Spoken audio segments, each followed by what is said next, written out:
Assalamualaikum warahmatullahi wabarakatuh. Saya memilih tema ini karena sudah sering orang mengutip di berbagai kesempatan sebuah hadis, kalau nggak salah, saya belum melakukan riset terhadap sanadnya, yang berbunyi man arafa nafsahu faqad arafa rabbahu. Barang siapa, nah itu terjemahan umumnya, nanti justru kita akan pertanyakan terjemahan yang beredar di tengah masyarakat.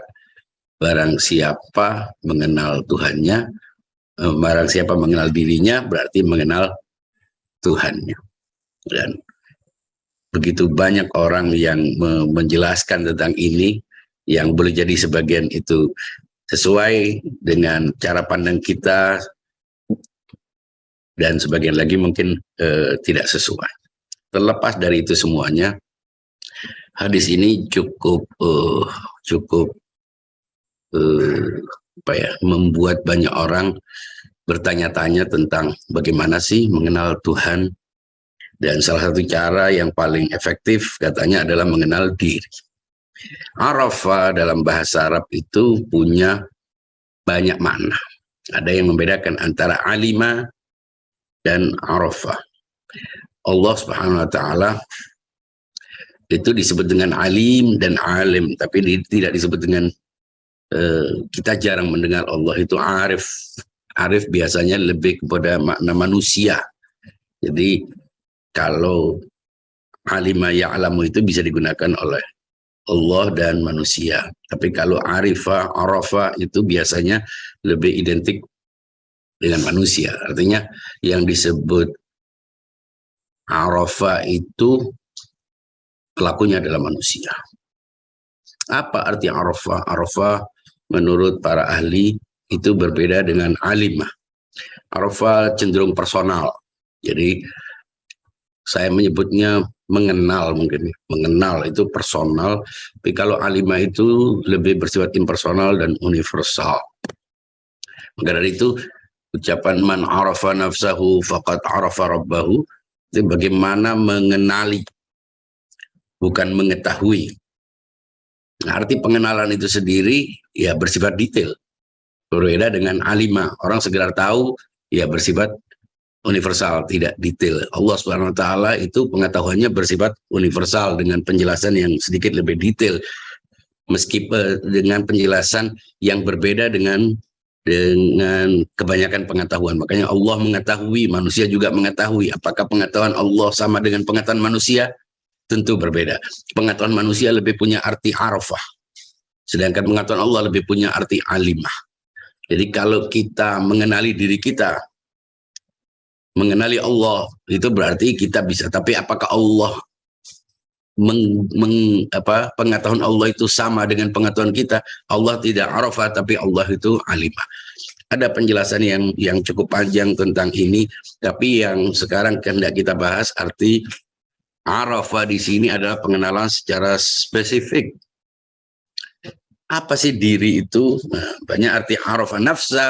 Nafsa ini kadang diartikan diri, kadang diartikan jiwa, kadang diartikan nafsu. Kalimat nafas ini, nafsu juga, hawa nafsu juga orang menyebutnya, hawa nafas.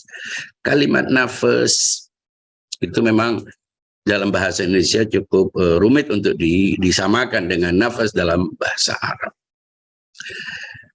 Nah, sekarang apakah kita mengenal Allah dulu atau mengenal diri dulu? Ini persoalan. Kalau kita mengenal diri dulu, berarti diri menjadi pijakan dasar untuk mengenal Allah, sebab bagi pengenalan terhadap Allah. Kalau Allah dulu, berarti kita mengenal Allah, baru mengenal diri sendiri. Secara logis, sederhana, kita sebetulnya ya mengenal diri dulu, baru mengenal selain diri kita. Coba kita bayangkan, apapun yang kita lihat, kita berinteraksi dengan sekitar kita, itu sebetulnya yang pelakunya adalah diri. Jadi kalau kita makan, kita minum, itu semuanya adalah pelakunya adalah diri. Tangan memegang, mata melihat, telinga mendengar, hidung mencium, tangan meraba. Ini semuanya adalah perbuatan-perbuatan raga. Ya, sekilas kalau kita lihat bahwa tangan itu memegang, sebetulnya disebut memegang itu karena diri. Sebab kalau cuma memegang itu artinya tangan bersentuhan dengan satu benda. Apakah disebut memegang? Belum tentu disebut memegang. Kalau dia tidak berjiwa, dia tidak disebut lagi memegang. Jadi andaikan ada tangan dan tangan ini tidak berjiwa, kemudian dia melekat pada satu benda, kita tidak menyebutnya memegang. Dia nempel gitu. Arti memegang itu berarti mengandung arti diri. Begitu juga mata. Mata yang terbuka dengan mata yang melihat tidak berbeda. Tapi ketika mata itu tidak lagi berjiwa, kita tidak bisa melihatnya, tidak bisa menyebutnya melihat. Begitu juga telinga. Telinga tidak bisa mendengar kalau tidak ada jiwanya, tidak ada diri di dalamnya. Jadi pelaku dari semua aktivitas raga yang selama ini kita makan dengan memasukkan makanan ke dalam mulut. Jadi masuknya makanan ke dalam mulut dengan makan itu berbeda. Kalau mulut yang terbuka kemudian dimasuki oleh makanan tapi tidak berjiwa, kita tidak bisa menyebutnya makan. Begitu juga minum. Air yang masuk ke dalam mulut kita, ke dalam mulut seseorang, tapi orang itu tidak lagi berjiwa, kita tidak menyebutnya minum. Jadi semua aktivitas itu mengandung jiwa. Jiwalah pelakunya. Memang jiwa tidak minum. Ya, jiwa tidak minum, jiwa tidak makan, jiwa tidak melakukan aktivitas itu karena aktivitas jiwa itu dengan raga. Maka dari itu kita perlu tahu ada tiga entitas, ada tiga makhluk. Secara umum dibagi menjadi tiga, yaitu makhluk yang sama sekali tidak makhluk yang sifatnya itu mati lah orang menyebutnya dengan bahasa sederhana. Ada yang namanya raga, ada yang namanya jiwa, dan ada yang namanya roh. Jadi makhluk Allah SWT itu kalau mau dibagi menjadi dua sebetulnya. Dua. Yaitu makhluk yang material dan makhluk yang imaterial. Makhluk yang berdimensi dan makhluk yang tak berdimensi. Secara umum kita membagi segala sesuatu menjadi dua. Nah, karena antara yang pertama dan kedua, antara jiwa, antara yang material dan yang imaterial, antara yang bendawi dan yang gaib lah orang menyebutnya, itu tidak ada kesamaan, tidak ada kesesuaian, maka tidak bisa berhubungan. Jadi syarat hubungan, relasi itu adanya kesamaan. Ketika tidak ada kesamaan berarti dia tidak bisa berhubungan. Nah, karena itu perlu ada sesuatu yang menjadi penghubung antara yang material dan yang imaterial. Nah, ini yang disebut dengan diri. Disebut dengan jiwa. Jadi jiwa itu adalah, kalau kita mau bagi menjadi tiga, ada entitas di tengah-tengah antara yang bendawi dan yang non-bendawi. Antara yang material dan yang spiritual. Apa? Ya itu namanya diri. Jadi diri itu adalah sebuah entitas spiritual, tapi dia berhubungan dengan benda. Nah, bagaimana hubungannya dengan benda? Ketika diri melakukan aktivitas. Jadi aktivitasnya memerlukan raga. Secara umum raga ini instrumen sebetulnya, alat. Makan, minum, itu semua adalah perbuatan-perbuatan jiwa yang memerlukan alat. Alatnya adalah benda. Ibarat ini mesinnya. Mesinnya ini mobilnya. Jadi bodinya, raganya. Jadi software dan hardware lah ibaratnya begitu. Nah, bagaimana bisa memahami bahwa kita bisa mengenali Tuhan? Sementara Tuhan itu dengan kita tidak ada kesamaannya sama sekali. Kita ingin mengenali Tuhan. Kita kalau mengenali benda-benda mudah karena kita bisa melihatnya. Melihat laptop ini karena kita bisa melihatnya, kita bisa menyentuhnya. Kita bisa melihat air itu karena kita melihatnya, karena kita mendengar suara, karena kita mencium aroma. Itu semuanya bisa kita dapatkan. Dan kita beri nama masing-masing itu. Mengapa ya? Karena kita sudah melihatnya, kita sudah berinteraksi dengannya. Kita sudah membuktikannya secara sensual. Gelas, meja, kursi, karpet, botol, itu semuanya adalah benda-benda yang kita berikan setelah kita menemukannya, setelah kita menangkap gambarnya. Dan semuanya itu kita tangkap dengan indera. Nah, indera ini sebetulnya adalah perbuatan jiwa. Penginderaan itu adalah perbuatan jiwa, bukan perbuatan raga. Mata kalau cuma melihat saja, tapi terbuka saja tidak melihat. Seperti saya katakan tadi. Dan karena itu, raga adalah pelaku, jiwa adalah pelaku utama. Nah, bagaimana kita bisa memahami makna dari hadis itu? Barang siapa man arafa nafsahu faqad arafa rabbah. Barang siapa mengenali dirinya, faqad itu artinya maka telah mengenali Tuhannya. Ini lebih maksudnya apa? Apakah orang mengenali Tuhannya dulu baru mengenali dirinya, atau mengenali dirinya lalu mengenali Tuhannya? Kebanyakan orang memahami hadis ini dengan mengatakan barang siapa mengenali dirinya, maka dia mengenali, seakan-akan mengenali Tuhannya itu adalah akibat. Ada lagi yang memahami mengenali Tuhannya dulu baru mengenali dirinya. Nah, kalau dia mengenali Tuhannya dulu, bagaimana dia bisa mengenali diri Tuhannya kalau dia tidak mengenali dirinya? Yang pelaku pengenalan terhadap Tuhan itu siapa? Jadi dua-duanya muskil. Kalau dia mengenali dirinya kemudian baru mengenali Tuhannya, bagaimana dia mengenali dirinya? Dirinya itu apa? Siapa? Bukankah dirinya adalah akibat dari satu sebab, yaitu Tuhan? Sementara dia belum mengenali Tuhannya, kok dia bisa mengenali dirinya sebagai akibat? Mana bisa dia mengenali akibat sebelum dia mengenali sebabnya? Kalau orang mengatakan ada asap, berarti ada mengenali asap karena mengenali api.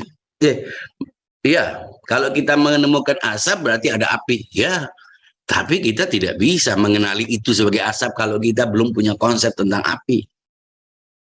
Jadi kalau kita mengenali diri kita, apakah karena kita sudah mengenal Tuhan, lalu kita mengenali diri kita? Atau kita mengenal Tuhan karena kita sudah mengenali diri kita? Dua-duanya muskil. Ya, bisa dipahami ya. Muskil itu artinya sulit kita bisa memahami Tuhan kalau kita belum mengenali diri. Oke? Tapi sulit juga kita mengenali diri kalau kita belum mengenali Tuhan. Apa maksudnya? Sementara Tuhan itu nggak bisa dikenali. Kita nggak bisa mengenali Tuhan. Tuhan itu syarat-syarat untuk dikenali itu tertutup. Nggak sama dengan kita. Kita kalau ingin mengenali sesuatu yang punya hubungan dengan kita. Saya bisa mengenali meja ini karena saya berinteraksi dengan meja ini. Tertangkap. Gambarnya itu masuk ke dalam diri saya. Semua yang ada ini. Mas Paski ini saya lihat. Karena saya bisa menangkapnya. Profilnya itu masuk. Menjadi citra dalam diri saya. Masuk dalam slot-slot pikiran saya. Tapi Tuhan. Nggak ada contohnya. Nggak ada contohnya. Nggak ada. Kalau dia harus saya kenali, dia berarti harus saya profiling. Saya harus membuat batasan, konsep yang terbedakan dari yang lain. Saya bisa mengenali laptop ini karena dia terbedakan dari meja. Nah, kayak saya bisa mengenali laptop. Bayangin kalau laptop dan meja tidak berbeda. Iya, saya tidak punya gambar tentang meja, saya juga tidak punya gambaran tentang laptop. Bagaimana saya mengenali Tuhan? Sementara Tuhan itu bukan objek konsep. Nggak bisa. Kalau makanya satu-satunya kata, bukan satu-satunya kata sih, ada beberapa kata yang kita sudah membuatnya, tapi kita tidak bisa. Kalau kita bicara tentang Tuhan, aku mengenali Tuhan. Mengenali gimana? Aku percaya kepada Tuhan. Percaya itu maksudnya apa?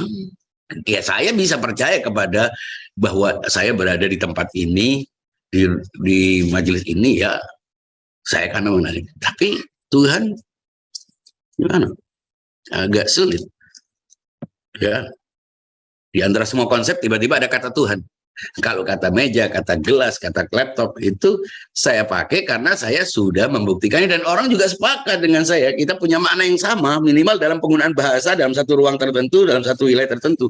Sehingga saya nggak perlu bawa gelas untuk membuktikan gelas. Cukup saya dengan menggunakan kata gelas di mana orang lain sepakat dengan itu. Bayangin kalau segala sesuatu nggak ada namanya. Wah, kalau mau nunjukin gelas saya harus bawa gelas. Tapi kata mewakili konsep, konsep mewakili fakta. Begitu. Tuhan, nah ini lain ini. Selain juga ada problem bahasa, gimana tiba-tiba ada kata Tuhan, juga ternyata setiap orang punya definisi yang berbeda tentang Tuhan.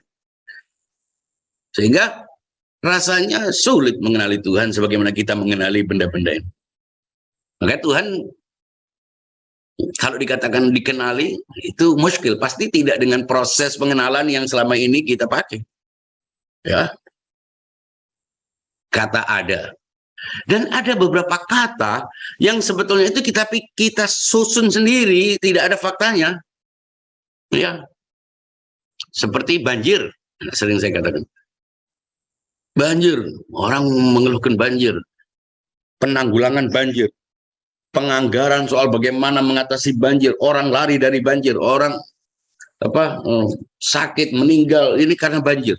Ternyata banjir itu tidak ada faktanya di luar. Ya, kita mengkonstruksi pikiran tentang banjir, lalu kita perlakukan seolah-olah itu sebagai fakta. Banjir adalah air. Coba kalau ada sesuatu yang namanya banjir, kita tidak akan menemukan. Ternyata banjir itu gabungan dari air yang masuk ke pemukiman. Dia tetap air. Jadi yang ada faktanya adalah air, bukan banjir. Ya kita mengkonstruksi pikiran itu. Dan banyak. Buruk, bayangan, dosa. Saya mendapatkan dosa. Emang dosa itu kerupuk apa bisa didapatkan, diberikan? Nggak ada dosa. Dosa tidak ada. Pahala itu apa maksudnya? Ada benda yang namanya pahala gitu. Nanti di akhirat jadi kita masing-masing dapat pahala, membawa seperti bawa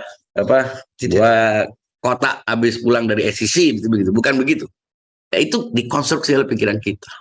Maka itu persoalan. Kita tidak pernah benar-benar serius memikirkan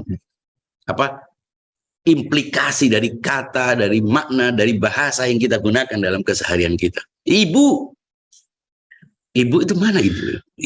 Ternyata ibu, saya pikir ibu makhluk baru. Ternyata ibu ya perempuan itu. Kita memberinya fungsi ibu.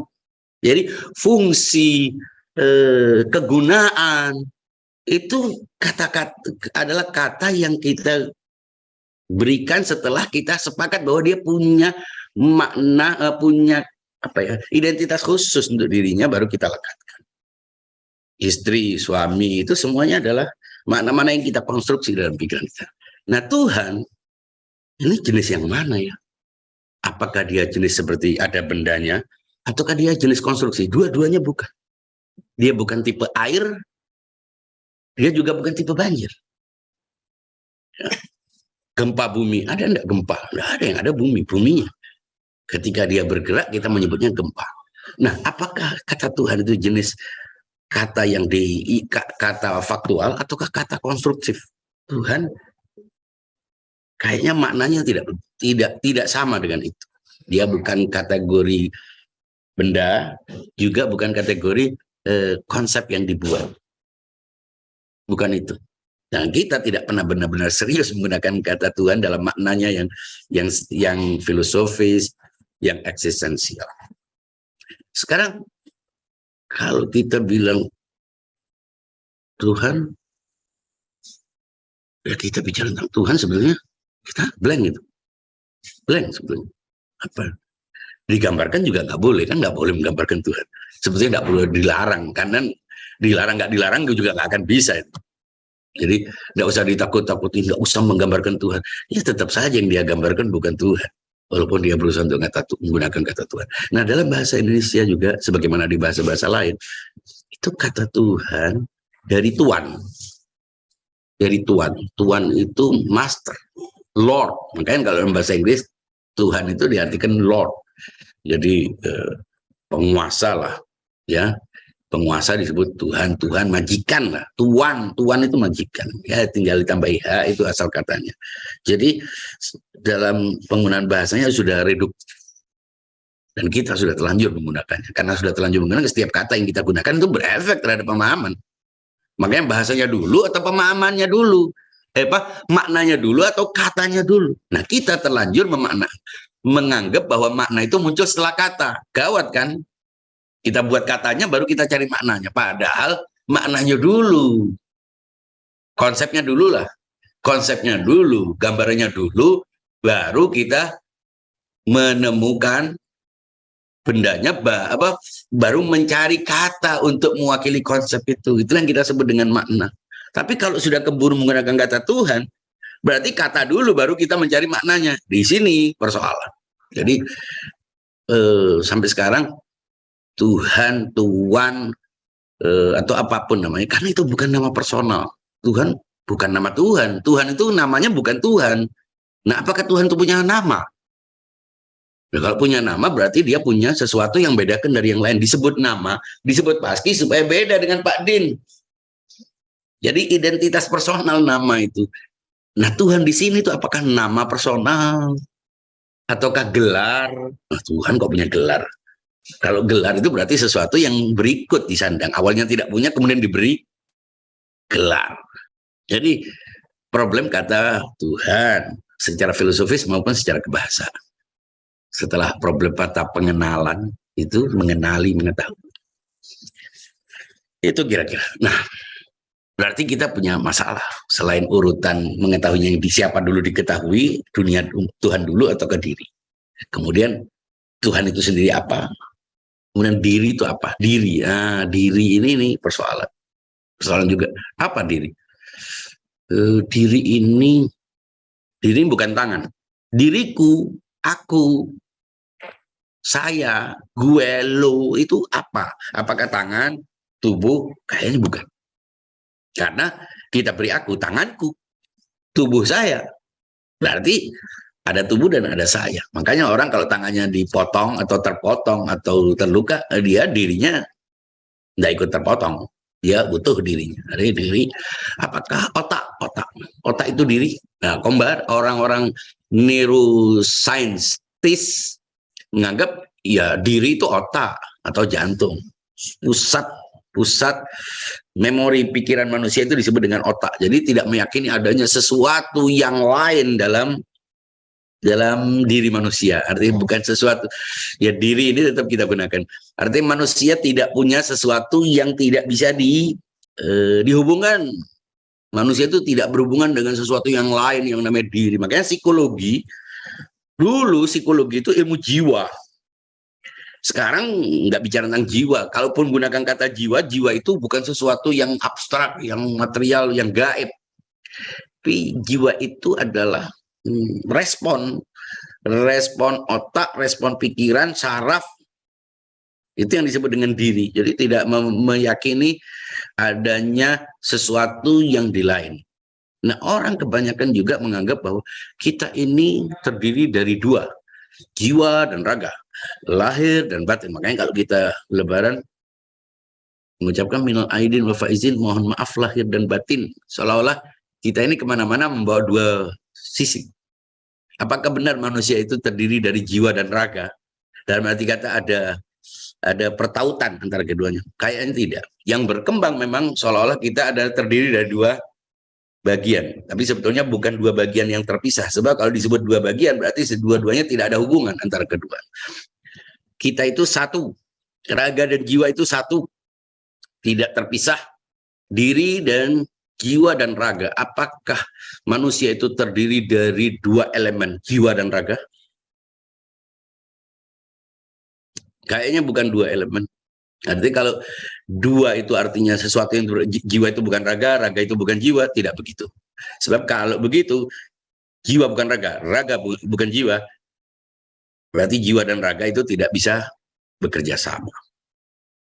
Sebutan bekerja sama itu ketika ada hubungan. Ketika tidak ada hubungan, kesamaan apa yang bisa membuatnya ia bisa bekerja sama? Nah, kata kerjasama tidak relevan antara jiwa dan raga. Makanya tadi saya contohkan, kalau kita makan, kita minum, ini melakukan siapa aktivitasnya? Kalau kita tertawa, senyum itu artinya apa? Ya senyum itu bibir yang agak miring sedikit, atau pokoknya ada pergeseran, ada pergerakan di bibir, orang menyebutnya senyum. Ya, kalau orang mati, apakah dia senyum? Atau benda apapun foto itu? Senyum adalah aktivitas jiwa. Iya, bibirnya miring, tapi untuk disebut senyum perlu jiwa. Makanya kalau orang lihat, wajahnya tersenyum. Itu sebetulnya kata metafora. Sudah meninggal kok tersenyum. Meninggal itu nggak ada senyum, nggak ada apa, nggak ada aktivitas. Karena apa? Karena jiwanya tidak menggerakkan itu, yang menggerakkan orang lain. Atau sisa dari pergerakan ketika jiwanya masih ada. Saat itu dia sudah tidak bergerak. Nah, itu tentang jiwa. Nah, apakah jiwa itu diri? Diri itu jiwa. Ya, bisa tergantung. Kalau artinya diri itu yang abstrak, berarti dia tidak. Tapi kalau diri itu artinya yang berhubungan dengan raga, berarti dia interval tadi yang di tengah antara roh, ya roh itu diri itu raga. Nah, diri di sini kayaknya punya makna yang menggabungkan antara keduanya, bahwa diri adalah sesuatu yang karena itu manusia punya identitas. Jadi roh itu diri, jiwa itu diri, tubuh itu diri. Karena tidak disebut tubuh kalau tidak punya jiwa, tidak disebut jiwa kalau tidak punya roh. Awal kemunculan manusia itu dari benda, katanya begitu. Ada yang mengatakan enggak, dia benda lalu kemasukan jiwa. Jiwa tiba-tiba muncul. Dan dia tidak bisa dihubungkan dengan raga. Man arafa nafsahu faqad arafa rabbahu. Barang siapa mengenali dirinya, berarti sebelumnya dia telah mengenal Tuhannya. Itu juga sudah. Barang siapa mengenali dirinya, berarti dia akan mengenali Tuhannya. Itu juga sulit. Ternyata ini maksud, man arafa nafsahu faqad arafa, barang siapa mengenali dirinya, berarti dia, ya itulah pengenalan dia terhadap Tuhannya. Berarti diri adalah Tuhan. Oh, apakah begitu? Apakah diri itu Tuhan? Ya bukanlah. Diri bukan Tuhan. Kalau diri Tuhan kan berarti kita Tuhan. Apakah itu maksudnya? Diri ternyata memang yang paling unik di antara semua yang ada. Yang paling, kalau mau katakan yang paling mirip dengan Tuhan, itu diri. Diri tidak bisa dilihat, tidak bisa diindrakan, tidak bisa dibayangkan, tidak bisa dihayalkan, nggak bisa dilihat. Kita tidak bisa melihat diri kita tidak bisa membayangkan diri kita tidak bisa menghayalkan, kita juga tidak bisa memikirkan diri. Coba kalau kita pejamkan mata, mengheningkan cipta, coba apa yang terlihat dari dirinya? Tidak bisa, tidak ada gambarannya, tidak ada bentuk diri. Tapi setiap orang, termasuk kaum ateis yang tidak percaya Tuhan, tetap saja I am, you, we, itu semuanya menunjuk kepada satu subjek yang dia sendiri tidak bisa memungkirinya. Sedemikian dahsyatnya, sedemikian saktinya diri ini. Jadi orang mungkin menolak Tuhan, ya karena Tuhan tidak bisa dikenali. Karena dia juga sudah tercemari pemahaman tentang Tuhan oleh kata Tuhan. Makanya Tuhan oleh Nietzsche dikatakan aku membunuh Tuhan. Ya Tuhan yang dibunuh adalah kata Tuhan yang diciptakan oleh manusia, kemudian manusia terikat oleh maknanya, dan makna itu dibentuk oleh kesepakatan bersama. Aku membunuh Tuhan. Bahkan ada risalah pembunuh Tuhan, Nietzsche nulis itu. Orang-orang berbondong-bondong, sok-sokan ateis supaya kelihatan cerdas, agnostik. Ya ternyata mereka itu agnostik terhadap makna-makna Tuhan yang diciptakannya. Proses pemahaman tentang Tuhannya aja bermasalah kok. Karena itu kita tidak bisa memahami Tuhan. Oke, tidak ada masalah. Toh ya tadi itu karena kekacauan kata, karena setiap orang ada yang dengan doktrin, ada yang khayal sendiri tentang Tuhan. Masing-masing orang memiliki makna Tuhan, termasuk Tuhan yang sudah direduksi menjadi dewa-dewa, menjadi malaikat, menjadi apapun sebutannya. Ya. Jadi kalau menurut saya sih, man arafa nafsahu faqad arafa rabbahu, barang siapa mengenali dirinya, ya berarti dia sudah mengenal Tuhannya. Tuhan dan diri itu, jalur mengenal Tuhan adalah diri. Nggak usah menyebut Tuhan, bahkan nggak usah mencari Tuhan pun, dia akan menemukan Tuhan. Bukan Tuhan dalam kata ya, karena orang juga bisa menolak Tuhan, bisa menolak kata Tuhan. Orang yang nggak menggunakan kata Tuhan, nggak paham kata Tuhan juga menolak Tuhan. Jadi bukan kata Tuhan, tapi dia tidak akan menolak adanya sebuah entitas yang entitas itu tidak bertempat, tidak meruang, tidak berbentuk, tidak sama sekali. Coba lihat diri kita tidak bisa menggambarkan. Tapi diri ini punya kekuatan super dahsyat. Dia punya kekuatan ada banyak fakultas dalam diri. Meskipun banyak fakultasnya, banyak skill, kemampuan, kecenderungannya, kapasitasnya, tapi dia satu. Ya. Mencintai itu aktivitas. Mencintai itu aktivitas diri, jiwa. Ya. Mengenal. Apa? Mencinta itu ada apa? Penafsiran orang tentang mencinta kan sudah mulai kacau itu cinta. Kalau Barat nggak percaya cinta. Cinta itu ada barcode-nya. Makanya disebut making love. Making love itu ada ruangannya, ada kamarnya, ada kasurnya, ada duitnya, ada dagingnya. Itu cinta menurut Barat. Jadi dia nggak percaya cinta itu sebagai sesuatu yang abstrak. Dan kita juga termasuk orang yang menzalimi dan dizalimi oleh kata cinta. Sudah kacau balau cinta. Dan menjadikan cinta itu sebagai syarat perkawinan. Karena apa? Karena dari mana kita bisa menetapkan sebuah syarat yang sesuatunya tidak terlihat? Nggak bisa. Nggak bisa dilihat. Dan akibat dari itu, orang banyak rumah tangga yang berantakan, hubungan berantakan, pokoknya banyak akibat-akibat dari pemaknaan terhadap sesuatu. Jadi katanya dulu, baru kemudian memberi makna. Ini kacau. Ya, jadi kalimat Tuhannya dulu baru kemudian diisi. Wah, bukan begitu. Dan karena itu banyak orang menolak Tuhan. Karena apa? Ya karena kata Tuhan sesuai dengan kamus yang ada itu, sesuai dengan buku-buku teologi, ya Tuhan itu.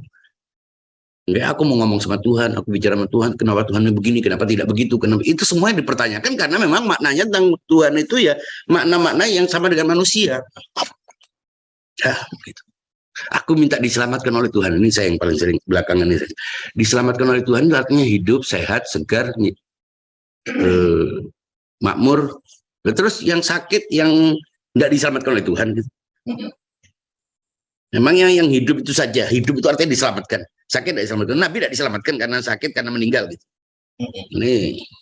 Jadi Tuhan itu karena katanya dulu, kemudian orang memberikan mana-mana yang sesuai dengan kata. Sementara kata itu sudah terbatasi oleh mana-mana orang yang menggunakannya. Itu yang terjadi. Jadi kalau man arafan nafsahu faqad arafa rabbahu, bukan Tuhan dulu, bukan diri dulu. Tapi diri adalah Tuhan.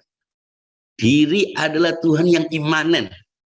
Jadi Tuhan itu ada yang pemaknaan ya, makna yang transenden dari Tuhan adalah sesuatu yang tak terbatas. Dia lebih dekat dari urat leher. Coba dilihat, dia ada Tuhan di sini. Bukan begitu, maksudnya dibedah kemudian dia cari Tuhan, ternyata Tuhan adalah urat. Bukan itu maksudnya. Tapi Tuhan itu tidak punya kedekatan, dia tidak berlaku kata dekat dan jauh gitu maksudnya.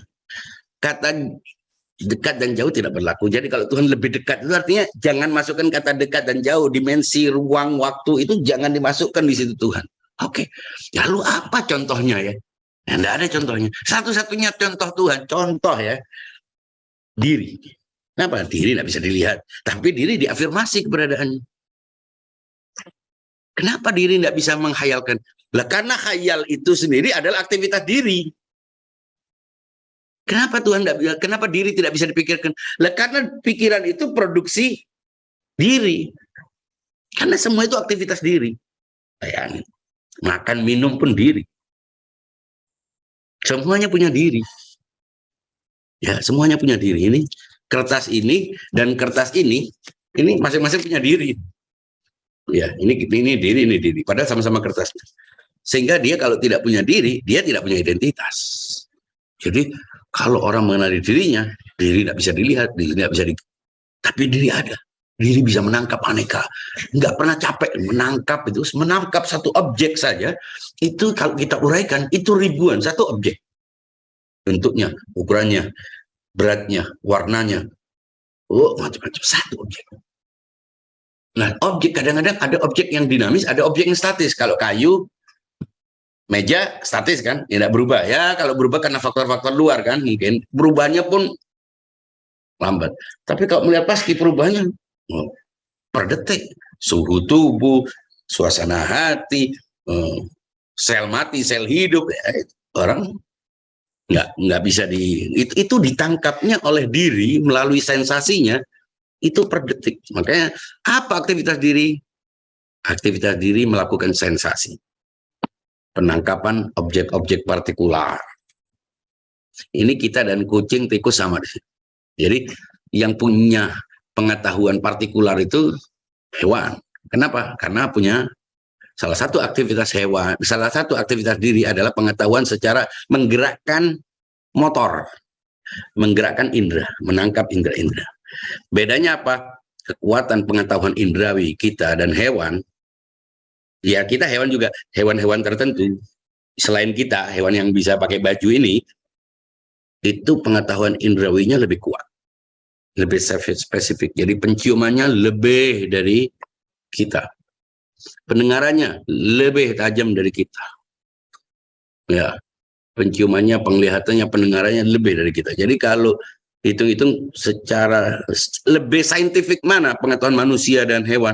Hewan kita perlu alat pembesar, perlu alat mikroskop, teleskop, itu membantu supaya kita sama kemampuan indrawi kita dengan hewan.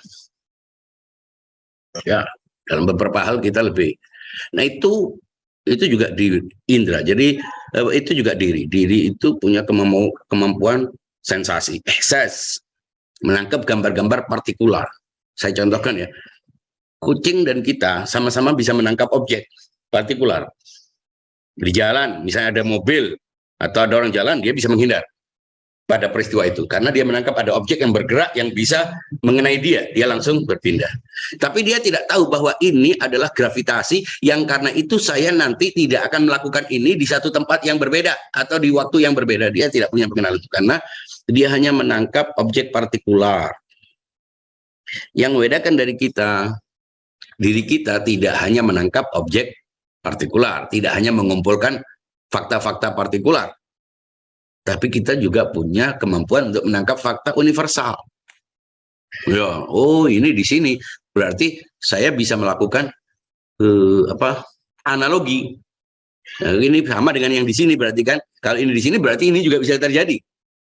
Saya mulai menangkap konsep-konsep universal, bicara manusia, nilai-nilai itu tidak ada di dalam hewan. Kemudian pengenalan emosional, cinta. Ya, dia punya peristiwa-peristiwa, dia punya kemampuan dalam memanage hewan, tikus, semua punya pengalaman-pengalaman itu. Lapar, cinta, takut, kemampuan untuk survive, bertahan hidup juga ada pada hewan. Nah, diri semua itu mengendalikan.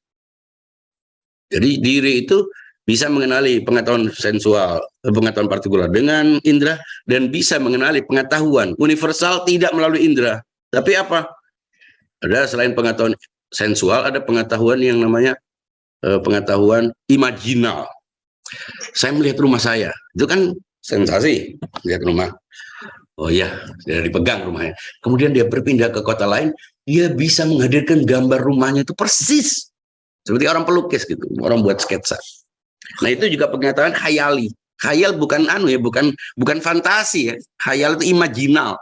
Jadi repro dari gambar sensual ya. Persis. Nah, yang kita bicarakan lebih banyak khayalinya. Kenapa? Ya, kita kan tidak menghadirkan. Kita kan tidak menghadirkan. Bicara tentang rumah kita, itu semuanya adalah proses imajinal, pengetahuan imajinal. Dan kita berimajinasi terus tentang sesuatu. Syaratnya adalah pengetahuan objeknya bersifat partikular. Membayangkan ibu, anak yang jauh, itu semuanya adalah proses imajinasi. Dari proses sensasi ke proses imajinasi. Hewan pun punya itu. Ya, hewan punya itu. Pokoknya dalam beberapa hal hewan itu sama dengan kita, karena sama-sama diri. Dia punya sensasi, dia punya imajinasi. Pengetahuan partikular itu imajinasi, sensasi, imajinasi. Penginderaan dan apa imajinasi itu? Kalau nyebut hayal, Pak Harian ngaco. Imajinasi lah sebutannya. Penggambaran, pembayangan, pembayangan. Jadi penginderaan, pembayangan. Kalau kita membayangkan sesuatu yang tidak hadir secara sensual, itu berarti imajinasi. Nah, sebagian orang mengimajinasikan Tuhan karena Tuhan dianggap sebagai objek partikular yang bisa sensasi. Padahal Tuhan kan tidak ada sensasi. Anda tidak bisa menghayalkan, mengimajinasikan sebuah benda yang tidak melalui proses sensasi. Jadi kalau kuda terbang, ya karena kita sudah pernah melihat terbang, burung terbang, dan pernah melihat kuda. Sehingga lalu digabungkan. Jadi bahan bakunya adalah sensasi. Nah, Tuhan tidak bisa diimajinasikan. Kenapa? Dia tidak bisa disensasi, maka dia tidak bisa diimajinasi. Jadi membayangkan Tuhan, tidak ada membayangkan Tuhan. Diri juga tidak bisa dibayangkan, karena dia juga tidak punya, dia tidak bisa diindrakan. Mengapa tidak bisa diindrakan? Lah dia yang menginderakan, dia yang menciptakan pengetahuan indrawi, jadi dia tidak bisa menjadi korban dari objek dari dirinya sendiri. Bisa dipahami ya? Nanti dari pertanyaan-pertanyaan mungkin akan banyak muncul. Kemudian, nah dari situ manusia punya kemampuan ketiga, yaitu apa? Abstraksi. Nah, abstraksi itu artinya melucuti si pengetahuan yang indrawi dan yang imajinasi, imajinal ini, yang bayangan, itu menjadi pengetahuan yang tidak punya bentuk-bentuk partikular, tidak punya sifat-sifat partikularnya. Nah, ketika saya membayangkan manusia, bentuk-bentuk partikularnya sudah tidak ada. Melucuti sifat-sifat partikularnya menjadi sifat universal, sehingga yang muncul adalah manusia. Makanya saya tidak, ketika saya membayangkan manusia, jangan masukkan jenis celananya, pakaiannya, rambutnya, kacau itu, menjadi partikular. Manusia, ya manusianya aja. Apa yang paling esensial dari manusia itu aja yang tersisa. Nah, manusia punya kemampuan untuk menjadikan konsep-konsep partikular menjadi konsep universal. Nah, Tuhan itu apa jenis itu? Nggak bisa juga Tuhan. Kenapa? Karena bahan bakunya adalah partikular. Bisa dipahami ya? Untuk diuniversalkan menjadi manusia, kan nggak ada manusia di jalan, tapi yang ada adalah partikular. Nah, karena dia tidak berbentuk apa material, dia tidak bisa diimajinasikan. Setelah diimajinasikan, dia juga harus diabstraksi menjadi Tuhan. Kata Tuhan ini proses sebuah proses yang diabstraksi dari partikular. Partikular manusia kayu, boleh kayu, tapi bukan kayu ini dan kayu itu. Semuanya bisa kita lakukan itu. Nah, apakah Tuhan bisa jenis ini? Nah, ini masalah ini. Karena bahan bakunya dari partikular. Nah, orang sudah lanjut, sudah bertuhan, sudah ngomong sama Tuhan, sudah akrab, malah sebagian besar manusia. Ini Tuhan, ini Masya Allah, Allah, Alhamdulillah. Ini semua sudah digunakan dalam kajian-kajian sejak berapa abad-abad yang lalu. Ya, setiap orang bilang, Alhamdulillah, Insya Allah, Masya Allah, tawakkaltu ala Allah, ridha Allah. Tapi belum clear persoalannya, apakah Tuhan yang jenis kalimat yang dari sini atau tidak, itu belum jelas. Jadi, ternyata Tuhan itu memang, tadi itu saya katakan, arti kesempatan untuk mengenalinya sebagaimana kita mengenali benda-benda lain, ya, nggak bisa, karena epistemologi hanya melayani pengetahuan-pengetahuan sains, apapun itu semuanya jendelanya adalah idrak hissi, ada dimulai dari persepsi sensual, indrawi, dan itu objek Tuhan. Tuhan tidak bisa menjadi objek itu. Apa yang paling mirip diri? Kembali lagi, arti kenali diri, percaya diri berarti percaya Allah. Kenali diri, kenali Allah. Makanya percaya diri itu bukan ganti pakaian, bukan itu percaya diri. Sudah hancur, sudah dizalimi kalau sudah percaya diri. Bedak artinya, waduh, turun ke bedak-bedaan. Bukan itu, percaya diri itu tahu diri. Tahu diri itu tahu Tuhan. Itu Tuhan. Jadi diri yang kecil dalam dirimu adalah Tuhan. Kok bisa diri Tuhan? Ya ternyata Tuhan juga memberi syarat. Memang tidak diciptakan, tidak dilahirkan. Makanya kelahiran itu hanya menyediakan fasilitas raga. Nggak ada yang bisa mengklaim. Tuhan meniupkan. Nah, tiup ini tentu maksudnya adalah sesuatu yang tidak bisa digambarkan, tapi supaya kita tidak memberi gambar bentuk-bentuk. Tiup itu kan angin itu oksigen itu jenis material yang paling halus ya. Digambarkan Tuhan, ini tidak dilahirkan. Jadi kamu tidak melahirkan diri. Enggak, manusia tidak melalui sperma dan ovum itu. Ya, katanya begitu. Diri itu artinya sperma dan ovum itu menjadi proses awal bentuk nyempurnanya, kata Mullah Sadra begitu. Jadi manusia itu jiwanya, kalau menurut Ibnu Sina, jiwa itu nemplek setelah raga sudah siap, jiwa masuk. Kalau Mullah Sadra, kalau urusan masuk keluar ini berarti beda dua makhluk. Sementara Mullah Sadra tidak meyakini adanya dualitas. Mullah Sadra meyakini satu, semuanya satu. Nah, kalau satu, gimana prosesnya? Proses perfeksi. Jadi diri seperti kepompong gitu, raga menyempurna, nanti dia menjadi tidak lagi terikat oleh ini. Tapi dia awalnya adalah ulat menjadi ini kemudian. Nah, jiwa diri itu adalah awalnya adalah benda kayu-kayu ini diri kita, ini diri awal kita.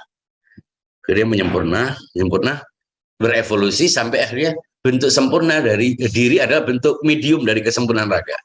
Tapi bentuk sempurnanya ketika diri tidak lagi memerlukan raga. Dia sudah pakai kokpit, seperti kalau peluncur roket itu awalnya perlu benda apa? Ketika di atas ini benda-benda yang dibuat dengan biaya jutaan ini justru dibuangkan. Nah, roketnya itu hancur, berantakan, terbakar, nggak bisa dipakai lagi. Nah, raga itu begitu, sempurna, melecat. Tapi ketika sudah sampai di sana, dia bahkan sudah meninggalkan jiwa raga. Ketika sudah meninggalkan raga, dia sudah kembali sempurna, dia sudah tidak bergerak, dia tidak beraktivitas. Jadi aktivitas raga itu disebut aktivitas jiwa ketika ada raga baru beraktivitas. Jadi ketika tidak ada raga, dia tidak punya aktivitas. Ya. Karena proses menyempurnanya sudah selesai. Kira-kira itu sekian. Wassalamualaikum warahmatullahi wabarakatuh.